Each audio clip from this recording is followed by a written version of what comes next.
വികസനത്തിന്റെ പടയോട്ടത്തിന് മുൻപ് തരിയോട് ഗ്രാമത്തിലെ നടവഴികളിലൂടെ കൈകോർത്ത് നടന്നവർ ആലീസും രാജമ്മയും.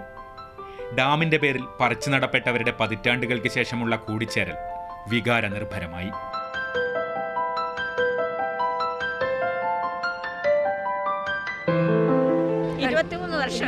വർഷം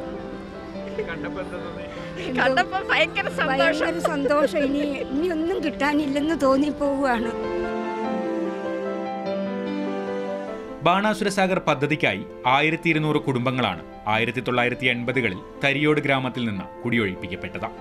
പോലീസ് ഔട്ട് പോസ്റ്റും വ്യാപാര സ്ഥാപനങ്ങളുമൊക്കെ ഉണ്ടായിരുന്ന പഴയ തരിയോട്ടങ്ങാടി പൂർണ്ണമായും വെള്ളത്തിനടിയിലായി. പതിറ്റാണ്ടുകളായി സന്തോഷവും ദുഃഖവും പങ്കുവെച്ച് കഴിഞ്ഞിരുന്നവർ കിട്ടിയ നഷ്ടപരിഹാരവും വാങ്ങി പല നാടുകളിൽ ചേക്കേറി.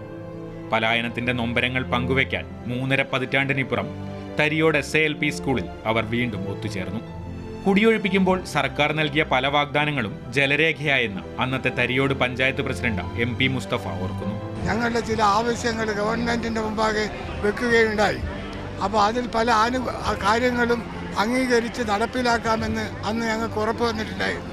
പ്രധാനമായും ഞങ്ങൾ കേരളത്തിലെ ഏത് ഭാഗത്ത് പോയാലും ഞങ്ങൾക്ക് ഫ്രീ കണക്ഷൻ വൈദ്യുതി തരാമെന്ന് എഗ്രിമെൻറ്റിൽ പറഞ്ഞിട്ടുണ്ടായിരുന്നു.